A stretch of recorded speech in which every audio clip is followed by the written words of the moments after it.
Look, if you've come here to learn about fidelity, then you've come to the right place. It's true that in contemporary society, pretty much the only view we have of fidelity is that of fidelity with a sexual partner. That is to say that we'll be monogamous.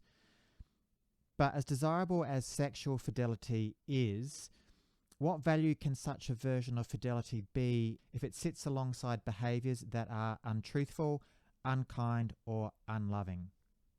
Welcome to Thrive Plus. Look, people can be and often are virtuously sexually monogamous while being untrue to the vows of love. But can we really call those people faithful when they are angry and abusive to their partner, when they are belittling or sarcastic, or they withhold words and affection, they withhold money, and they withhold safety? If so, then we really need to ask, what are these people really faithful to? To what and to whom are they faithful? We will get on to sex, but not without thinking about love first, and not before thinking about the self, that difficult to define sum of all you are, because the capacity to be faithful in any remotely meaningful way arises not from containment, but from a sense of freedom, not from wishful thinking or other people's rules, but from the unceasing continuity inside, which is the self. The self is our source of freedom. It is the place from which we make all our choices. It is the place from which we create the truth that is our own life.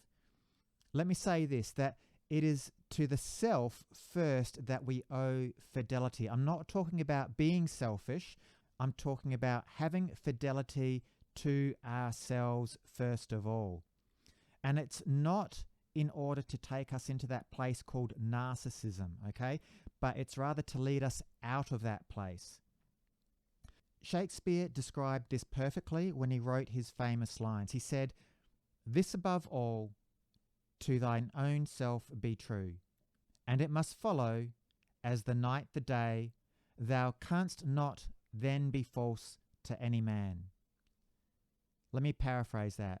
So you must be true to yourself first of all. It is of primary importance to be true to yourself first of all. And then it follows, as sure as the night follows the day, that you cannot then be false to any man. That is, you can only be true to everyone else. To begin to experience how you can to thine own self be true, it is necessary to leave behind the familiarity and dubious comforts of narcissism. The narcissistic person has little sense of self, little capacity to be true, and little authentic freedom. Let me say that again. The narcissistic person has little sense of themselves, they have little capacity to be true, and they have little authentic freedom.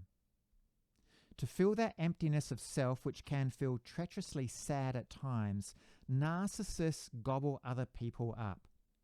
When they no longer need someone, they spit that person out. Often that person then ceases to exist for them. It's as though they never existed in the first place. That is a narcissist's perspective. When they themselves are no longer needed, they shout out, they whine, they fall into victim mode, they blame someone else or become dangerously angry and abusive. This is the narcissist. This is broadly because being their own emotional caretaker and responsible for everything they do is not part of the narcissist's agenda. Things are done to narcissists, good things and bad things, and people doing those things are judged good or bad accordingly by the narcissist.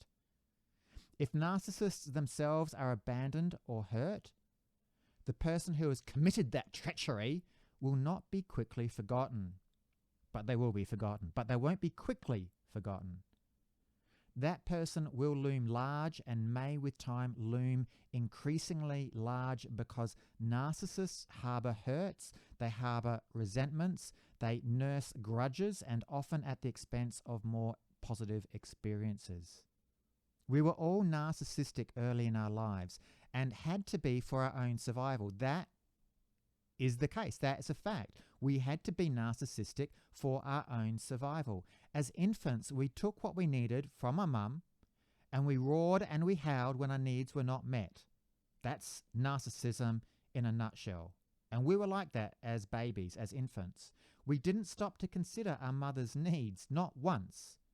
For us, those needs had no existence. Only our own needs had any reality to us. And we ruthlessly split our mum into either good or bad, determined entirely on whether she had satisfied us or not. That's narcissism. Do you get it? Am I making sense? Most of us outgrow this stage. This is when we become an adult. Okay, this is becoming an adult now. We need to outgrow this stage. Most of us do, but some of us don't. In fact, even while I say most of us outgrow this stage, there are elements of that narcissistic stage that dwell within us. And this is what we need to remember and consider if we are to thrive. We have to get rid of that narcissistic existence, that narcissistic entity that we had as a child, as an infant, as a baby. We need to get rid of that. As we move through childhood, we learn to sit, we learn to stand, we learn to walk, and our emotional horizons also broaden. It gradually and sometimes painfully dawns on us that our needs must fit in with other people's needs. Okay, it has to. We are not alone in this world. We need to get that. It's not all about us. It's not all about you. It's not all about me. Other people live in this world also. Sometimes we have to wait, and at other times, even waiting doesn't bring the results we want. If we are lucky, we discover that while we are waiting, we can meet many of our own needs ourselves, even when we wish this wasn't necessary. Yes, it would be lovely if everyone did things for us, but how boring would life be? We'd get no fulfillment, no joy from it. It would be boring, I can guarantee it. So we need to do these things for ourselves. Bit by bit, little by little, experience by experience, we learn that it's possible to not only take care of ourselves, but also to have an interest in and energy left over for other people. In fact, this is what I truly believe we are made to be, and this is the adult way of being. Not thinking selfishly of ourselves, but thinking of others primarily. We don't get angry, we don't get defensive when someone asks something of us. Rather, we say yes, we say it willingly, and we commit to that, and we do it. We have integrity about that. Most of the time when we do that, in fact, I dare to say all of the time, if we were to do that, if we were to commit willingly to helping others and not see them as demanding something from us, we would just absolutely love it. And we'd say, ask me more, I'd like to do more. Obviously, within a little bit of constraints there needs to be energy left over for ourselves so we can help others. But that's basically life. It's that awareness of other people that pulls us out of the cocoon of our narcissism. We may not want to leave that confined space because we've been taught by our peers, by our parents, by everyone, by society, by culture, but we have much more psychic room to move on once we do think of other people. And looking around, waking up, we come gradually to understand that some of the painful or unpleasant things that happen in the world are caused by us and not by others. It's caused by us. It's caused by us. We blame others, but it's caused by us, not by others. Let me get that clear. I'll say it again. It's caused by us. That's the pain we are feeling. It's in our head. It's in your head. It's in my head. That is the pain. No one makes me feel bad except for me and my thoughts, my beliefs. That's a crucial element in emotional maturation, becoming adult, and the development of self. That is knowing that there is no one to blame, not even myself. I want you to get that. No one else is to blame, and I am not to blame. There is no blame, full stop. It's just in my head. It's in your head. It's in their head. That doesn't mean you leave it there. That doesn't mean that we just leave it at that point, we still have influence. We can make things better. We can make things right. We can help others. Let me backtrack a little bit. So there are, however, many people who grow out of biological childhood and into adulthood and even into old age, but they don't grow out of this early pattern of being, of needing, of howling, of being oblivious to the reality of other people's needs. They just don't get it. If you ask them to put themselves into someone else's shoes, it's like they just can't do it. I've seen it.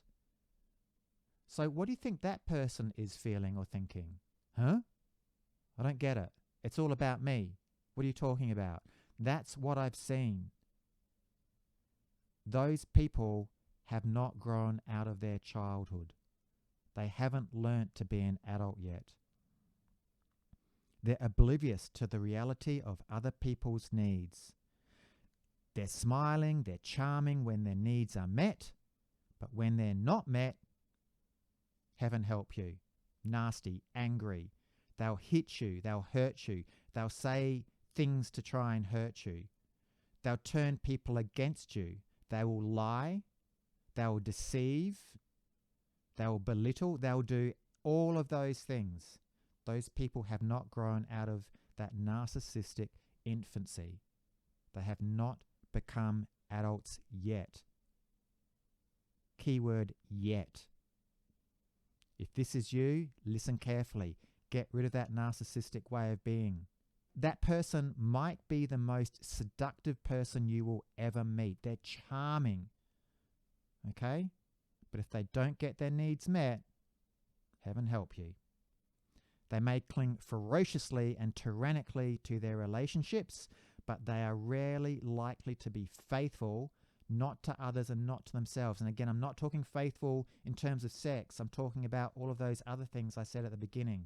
I'm talking about when they're angry, when they're abusive, when they belittle, when they're sarcastic, when they withhold words of affection, when they hold actual affection, when they withhold money, when they withhold that feeling of being safe, when they withhold safety.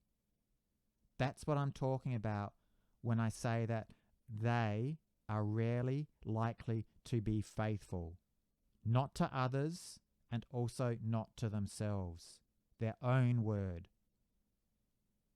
Hypocrisy is a word that comes to mind. But we live in a narcissistic society. We're taught to be selfish. It's all about me. Give me the money. Show me the money. Now, when you live in a culture and in a society and in a family that makes the practice of fidelity, that is knowing how to be true to your own self and knowing that we are capable of also being true to others, when we are in a culture that makes the practice of fidelity exceptionally difficult, then narcissism and fidelity do not fit well together.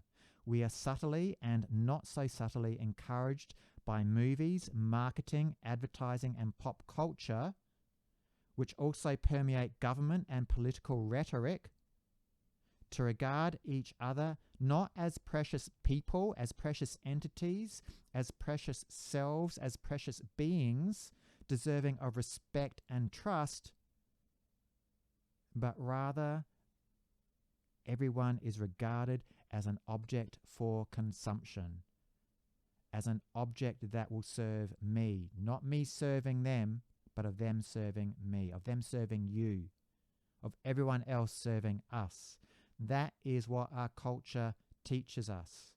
It's very hard to have fidelity in that sort of culture. Competitiveness is much hotter than cooperation. Look all around, people. Where do you see signs saying, let's cooperate? It's all about power. It's all about money. Those are the things that matter. Please join me in part 2 for the continuation of this topic. If you found the content in this helpful, interesting, educational, informative, or useful in any way, please hit the subscribe button, hit the like button, and also the notification bell icon. Thank you. Your help and support means a lot to me.